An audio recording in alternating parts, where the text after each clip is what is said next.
हम बात कर रहे हैं सौरव जोशी के बारे में। इनका जन्म 8 सितंबर 1999 को कौसानी के एक छोटे से गांव में हुआ जो डिस्ट्रिक्ट बागेश्वर उत्तराखंड में स्थित है।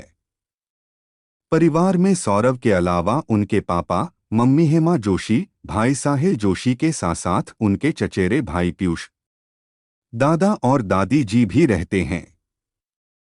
सन 1997 में उनके पापा काम की तलाश में दिल्ली आ गए थे। क्योंकि परिवार की स्थिति उतनी अच्छी नहीं थी, इसलिए उनके फादर दिन रात मजदूरी करके घर का खर्चा चलाया करते थे। दिल्ली में कुछ साल बिताने के बाद उनके फादर हरियाणा डिस्ट्रिक्ट में स्थित हांसी शहर में चले आए, जहां वह घरों में पी का काम किया करते थे। परिवार का खर्चा चलाने के लिए उनके फादर ने दिन रात काम किया, लेकिन अपने बच्चों के लिए उन्होंने कोई कमी नहीं की। अनस्टेबल काम के चलते उनके फादर को कई बार घर बदलना पड़ा। करीब 9 घर बदलने के बाद फाइनली अपने किराएदार से उन्होंने मकान खरीद ही लिया, जिसके फलस्वरूप सौरव ने अपने क्लास 12 तक 5 स्कूल बदल दिए थे। वो पढ़ने में एक एवरेज स्टूडेंट थे, इसीलिए इंटरमीडिएट में मार्क्स उतने अच्छे नहीं आए, तो अब उन्हें अपने फ्यूचर की टेंशन सताने लगी। वो परेशान थे कि अब आगे क्या किया जाए।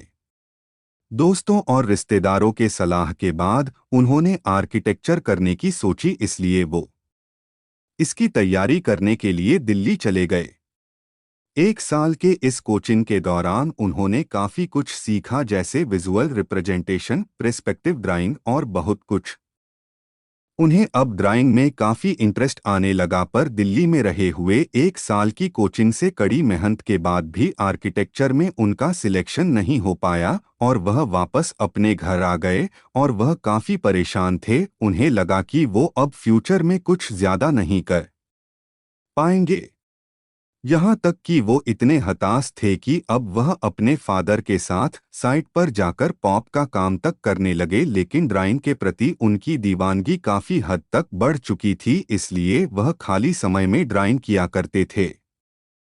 कहते हैं वक्त सबका बदलता है। बात है 2017 की, जब उनके एक भाई शुभम जोशी ने सौरव के स्केच और ड्राइंग देखने के बाद सौरव को सलाह दी कि भाई तुम काफ़ी अच्छी ड्राइंग बनाते हो, तुम्हें इसे दुनिया को दिखाना चाहिए, इसलिए तुम यूट्यूब पर एक आर्ट चैनल बना लो।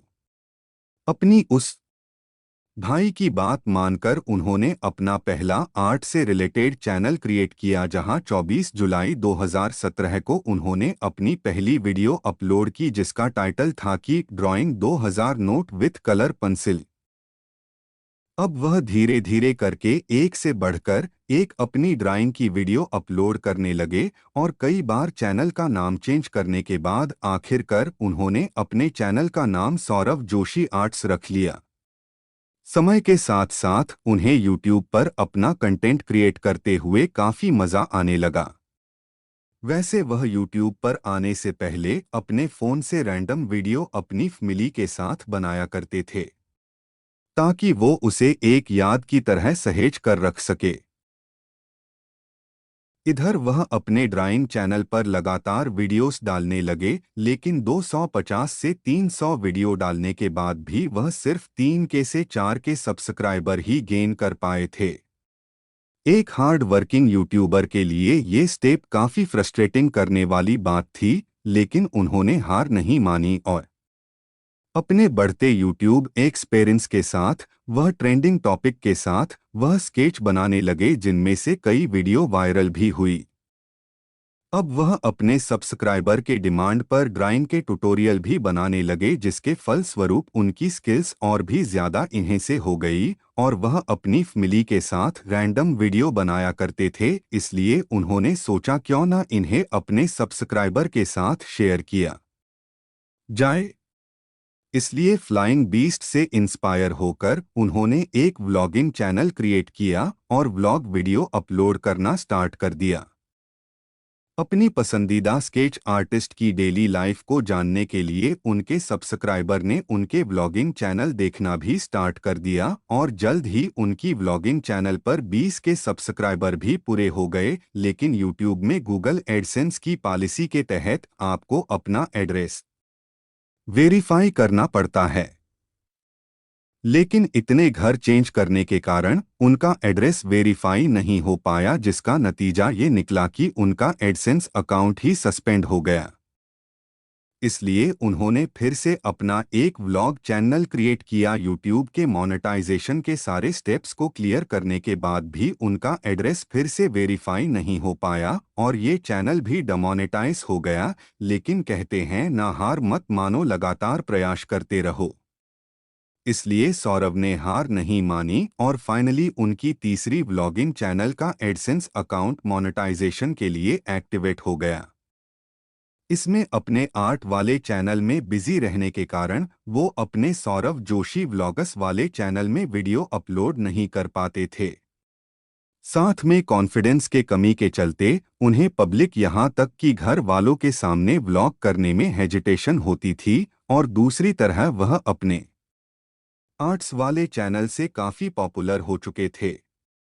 इसके अलावा उन्होंने कई आर्ट वर्कशॉप अटेंड और ऑर्गेनाइज्ड भी की, जहां वह स्टूडेंट्स को आर्ट डिज़ाइन करना सिखाया करते थे और इसके बाद कई कंपनी उन्हें स्पॉन्सर भी करने लगी, जिसकी बदौलत उन्हें इंडिया आर्ट फेयर, कॉमिकॉन जैसे इवेंट में जाने का मौका भी मिला। वैसे अपने इंटरमीडिएट के 3 साल के गैप के बाद उन्होंने finally bachelor of fine art में एडमिशन ले ही लिया।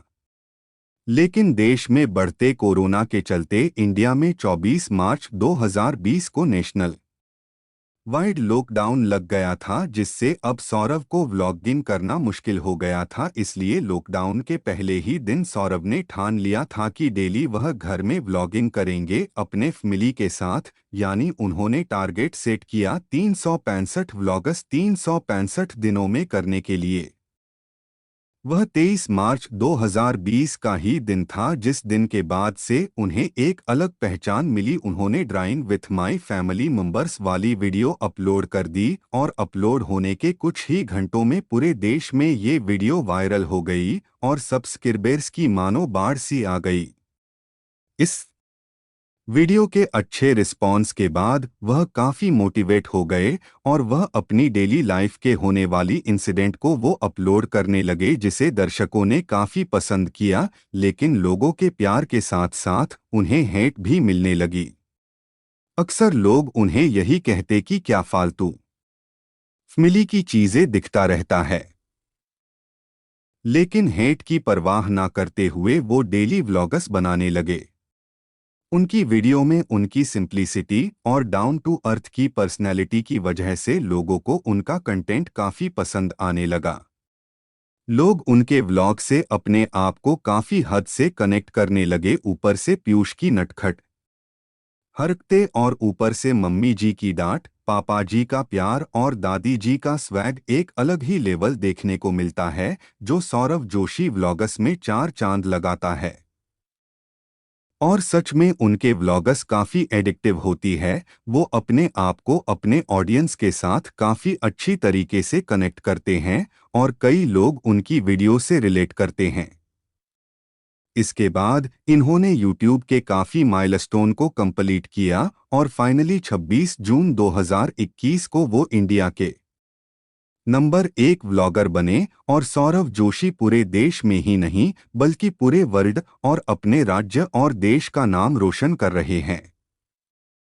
आज सौरभ की हुनर की वजह से उनका पूरा परिवार अच्छी तरीके से अपना जीवन व्यापन व्यतीत कर रहा है और इतनी छोटी सी उम्र में सौरभ इतना कैपेबल है कि अपने दम पर लग्जरी गाड़ी और माकन तक खरीद लिया है। वो कहते हैं कि जो मेरे मम्मी पापा का सपना है मैं उन्हें पूरा करूंगा। उनके पेरेंट्स की मुस्कान बताती है कि उनके बेटे ने उनका नाम कितना रोशन किया है। तो दोस्तों, जिस तरीके से हमारे माँ बाप राजकुमार या राजकुमारी की तरह पालते हैं, उसी तरीके से हम सभी का फर्ज बनता है कि उनके बुढ़ापे में हम लोग उन्हें राजा और रानियों की तरह रखें।